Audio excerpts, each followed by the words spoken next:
Oke, selamat siang semua. Di hari ini kita akan berbicara mengenai pengumpulan dan penyajian data. Nah, eh, ini merupakan pertemuan kedua kita dan ada beberapa hal yang akan kita pelajari dalam materi ini. Tapi mahasiswa diharapkan untuk pada akhir pertemuan ini mahasiswa diharapkan untuk bisa menjelaskan atau mampu menjelaskan langkah-langkah pengumpulan dan penyajian data. Nah, apa saja yang akan kita pelajari di materi ini? Ada beberapa hal, ada 6 poin yang akan kita pelajari dalam materi ini. Yang pertama itu pengertian data, kemudian tujuan pengumpulan data, lalu kemudian kegunaan data dan pembagian data, syarat data yang baik, teknik pengumpulan data, dan penyajian data. Nah, apa itu data? Kita sering mendengarkan data. Data merupakan hal yang tidak asing buat kita. Nah, apakah saudara pernah mendengarkan data atau informasi atau fakta? Nah, data itu sendiri menurut Webster New World Dictionary, data adalah sesuatu yang diketahui atau dianggap meskipun belum tentu benar. Berarti data ini sendiri kebenarannya itu masih dalam tanda tanya, apakah ini benar ataukah tidak. Makanya tujuan statistika itu sendiri adalah salah satunya menguji, menganalisis, ya. Nah, kemudian data ini sendiri dia bisa untuk menggambarkan suatu keadaan atau persoalan. Lalu dia juga bisa dalam bentuk fakta atau angka yang dikumpulkan untuk disajikan, ditafsirkan, dan dianalisis. Nah, data yang kita sudah terima, yang sudah diolah, itu yang namanya informasi. Nah, informasi sering kita temui di mana saja. Nah, apa saja tujuan pengumpulan data? Nah, tujuan pengumpulan data yang pertama itu adalah memperoleh gambaran tentang suatu persoalan atau keadaan. Ini yang tadi digambarkan pada slide sebelumnya. Nah, yang kedua sebagai dasar untuk pengambilan keputusan atau pemecahan masalah. Nah, dua ini merupakan tujuan utama pengumpulan data. Nah, data itu sendiri apa sih kegunaannya? Nah, yang pertama adalah dasar dari suatu perencanaan. Jadi, dia sejenis fondasi dalam kita membuat suatu perencanaan. Nah, yang kedua adalah sebagai alat kontrol. Ketika perencanaan itu dilaksanakan, maka data ini sebagai alat kontrol kita, ya. Lalu yang ketiga itu sebagai dasar evaluasi. Nah, ini terjadi, kegunaan data ini diberlakukan saat kerja kita sudah berakhir atau sudah selesai pelaksanaan dari perencanaan kita. Nah, data yang kita peroleh ini merupakan sebagai bahan dasar evaluasi kita. Apakah kerja kita itu sudah sesuai dengan apa yang kita targetkan ataukah belum? Sejauh mana pekerjaan kita? Nah, kemudian data itu sangat banyak, jenis-jenis data itu sangat banyak. Nah, di sini saya akan mengangkat beberapa data menurut sifat, kemudian menurut waktu. Nah, kita mulai dengan sifat. Ada dua data menurut sifat. Yang pertama adalah kualitatif, yang kedua adalah kuantitatif.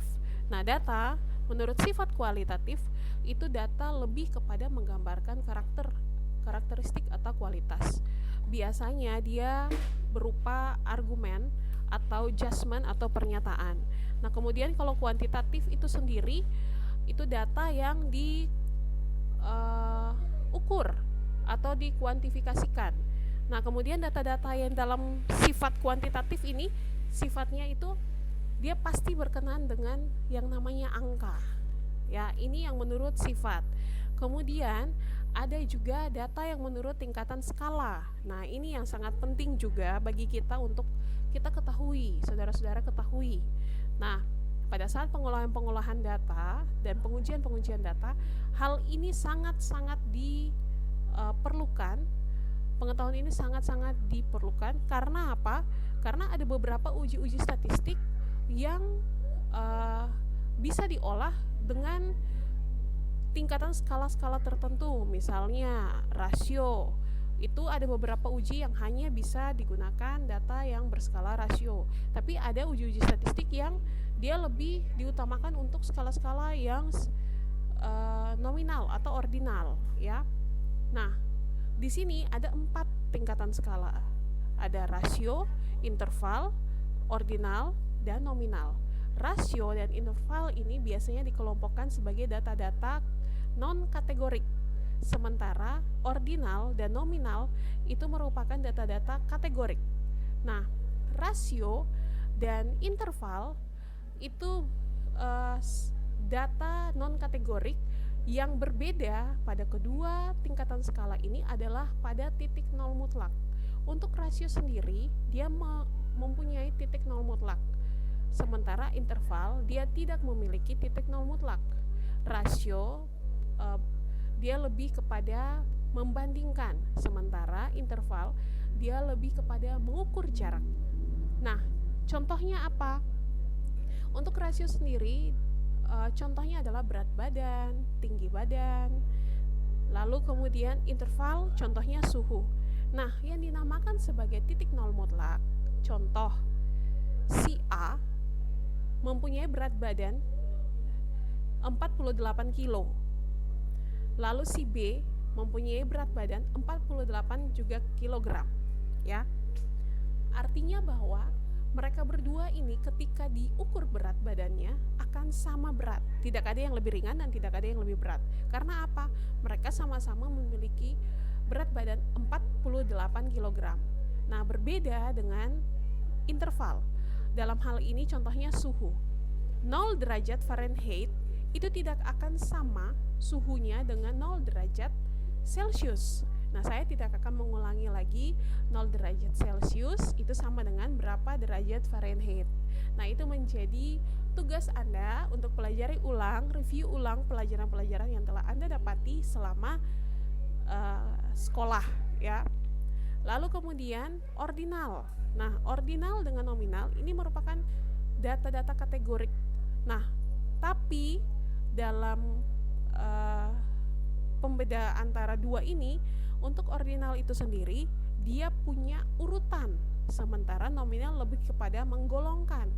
Nah, apa yang dimaksudkan dengan mengurutkan, apa yang dimaksudkan dengan menggolongkan? Nah, ordinal ini sendiri contoh tingkat pendidikan. Nah, tingkat pendidikan kenapa dia masuk dalam kategori skala ordinal? Karena ketika kita mengambil data, maka SD, SMP, SMA, S1, S2.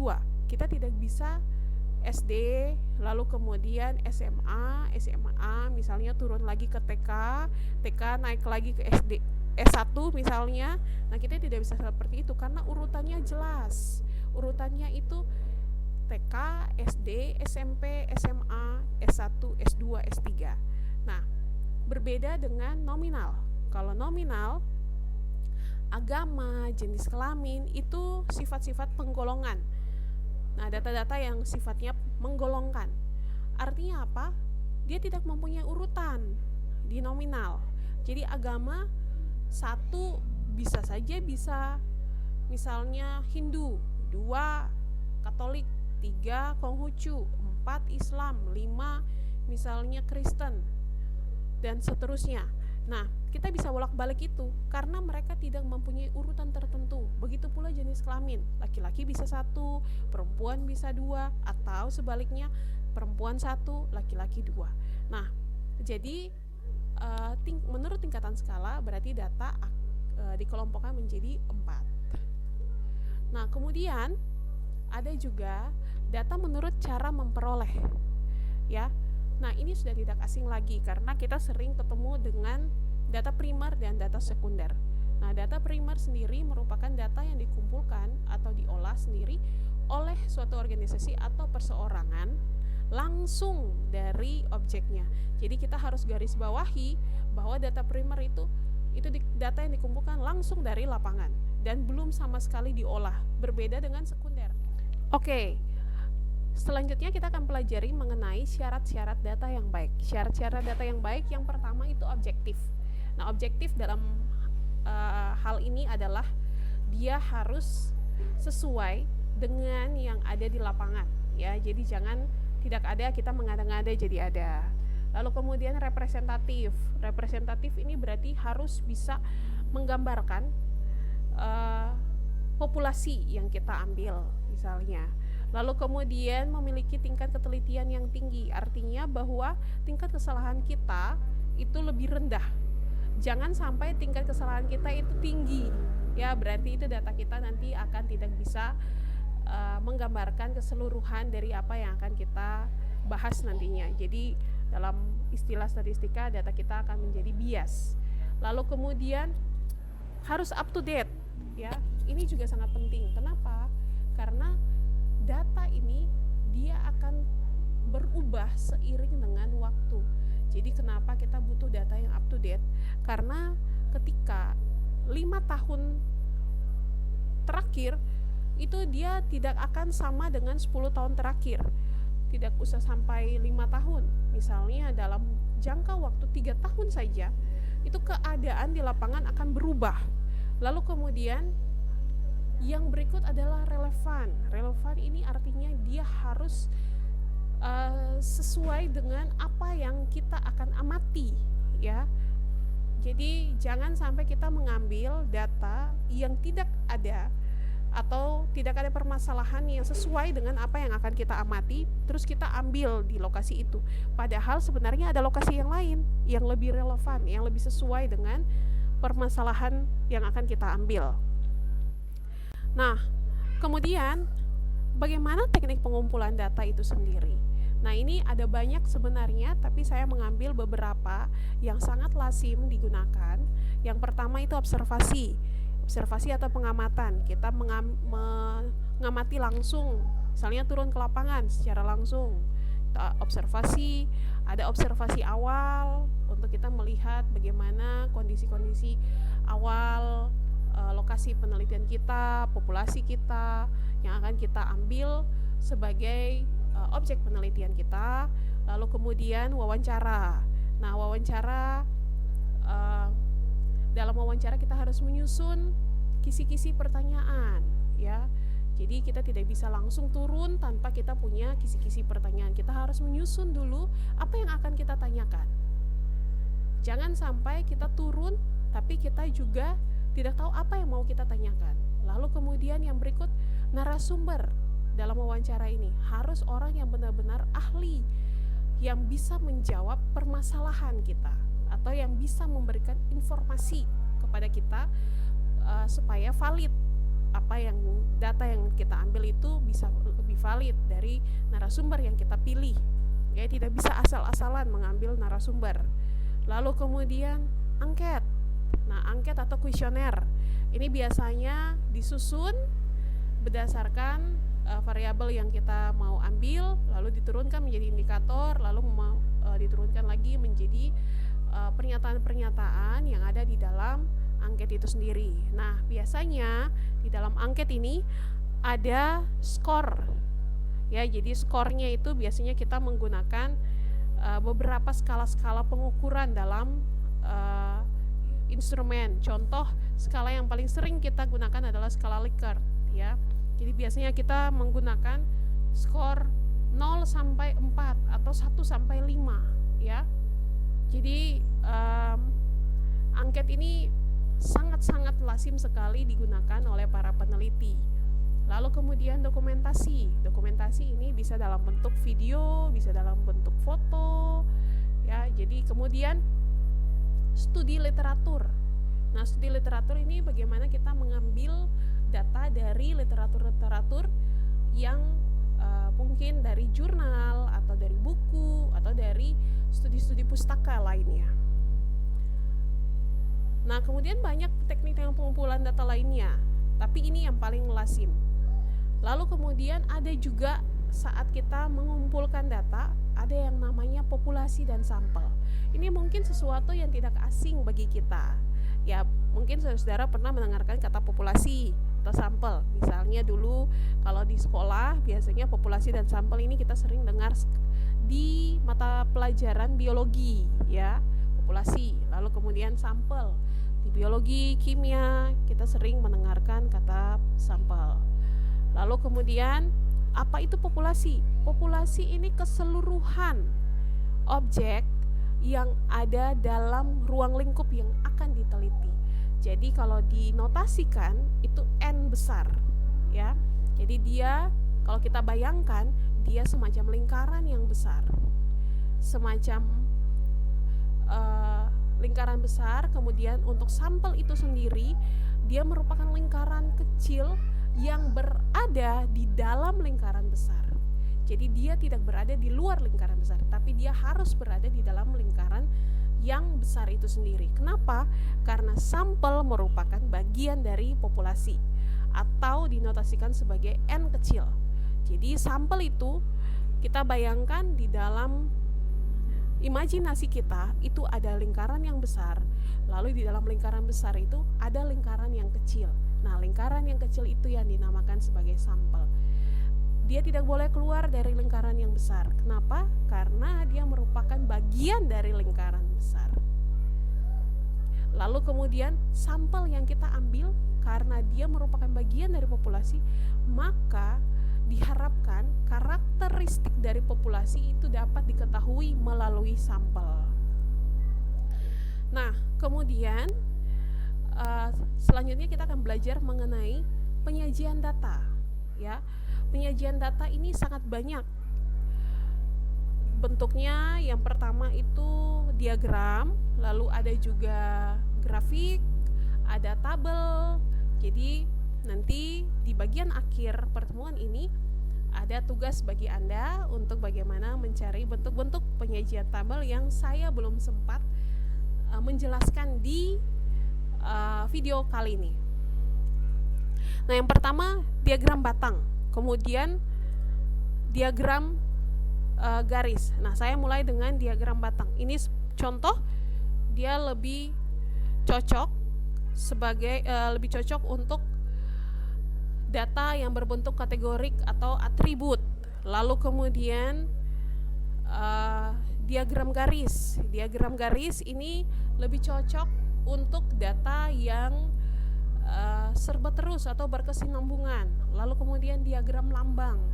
Ini lebih kepada penyajian data yang masih kasar, tapi dalam bentuk visual, ya. Jadi kalau kita menggambarkan orang, maka gambar yang dikeluarkan itu adalah gambar yang berupa orang, visualnya orang. Kalau binatang, misalnya anjing, maka visualnya anjing. Kalau kucing, ya kucing. Kemudian donat. Nanti kita lihat contohnya. Lalu diagram lingkaran. Diagram lingkaran ini dia cocok untuk data-data yang sifatnya juga kategori dan atribut, tapi dalam bentuk persentase, ya. Nah, ini contoh dari diagram batang. Ini survei es krim Sari Segar, ada butiran mint, kemudian mascarpone, Neapolitan, adonan cookies, ya, kemudian pecahan mentega. Nah, yang paling tinggi adalah adonan cookies. Nah, ini merupakan contoh dari diagram garis dari jumlah penjualan buku, ya. Jadi dari 2011 sampai 2020 dan akan terus berlanjut karena dia berkesinambungan selama penjualan buku ini terus dilakukan. Nah, ini ada terjadi penurunan jauh di tahun 2017, lalu kemudian naik lagi di tahun 2018, naik lagi 2019 dan turun kembali di 2020. Nah, tanda tanya di 2021 dan 2022 kalau penjualan buku ini masih terjadi. Ini untuk diagram garis. Kemudian ada pula diagram lambang. Nah, ini yang tadi saya bilang. Ini contoh kita mau lihat banyaknya sapi dalam tahun 2007 sampai 2010. Nah, satu gambar sapi itu dia mewakili 1000 ekor sapi. Jadi kalau 2007 maka ada 7.000 ekor sapi, ya. 7.000 ekor sapi. Nah, kalau tadi kita misalnya ada di sini untuk menyajikan data orang, maka gambarnya tidak lagi sapi, tapi mungkin gambarnya itu dalam visual orang. Jadi ini yang dibilang sebagai diagram lambang atau piktogram. Lalu kemudian ada pula, nah ini yang sering kita lihat juga, diagram lingkaran. Nah ini contoh data dari kasus kematian akibat virus corona di Asia Tenggara. Nah Indonesia menyumbang paling besar, itu lebih dari 60% ya kasus kematiannya. Nah lalu disusul oleh Filipina, yang paling kecil itu adalah Brunei Darussalam sebesar 2 ya, jadi dia lebih kecil ya, berarti sekitar 0, sekian persen ya. Nah ini contoh dari diagram lingkaran. Nah selanjutnya itu tugas bagi Anda ya, ini tugas bagi Anda di hari ini yang akan dikumpulkan di minggu depan. Anda membuat ringkasan menyangkut teknik sampling, karena saya belum sempat menjelaskan tentang teknik sampling, dan ini menjadi tugas mandiri Anda karena kita tadi belajar mengenai populasi dan sampel, maka ada teknik sampling di dalamnya yang Anda harus buat ringkasannya. Lalu kemudian itu tugas pertama. Tugas kedua mencari bentuk penyajian data dan penggunaannya. Jadi bentuk penyajian data yang lainnya, kalau yang tadi diagram, maka tugas Anda mencari yang lain, misalnya tabel atau grafik, itu nanti Anda yang akan mencarinya. Lalu kemudian mencari data, entah datanya Anda mau primer atau sekunder, lalu kemudian disajikan dalam bentuk penyajian data ya. Jadi Anda harus kerja mandiri, mengambil data baik secara sekunder maupun primer, lalu disajikan dalam bentuk penyajian data, baik dalam bentuk tabel misalnya, atau dalam bentuk grafik atau diagram.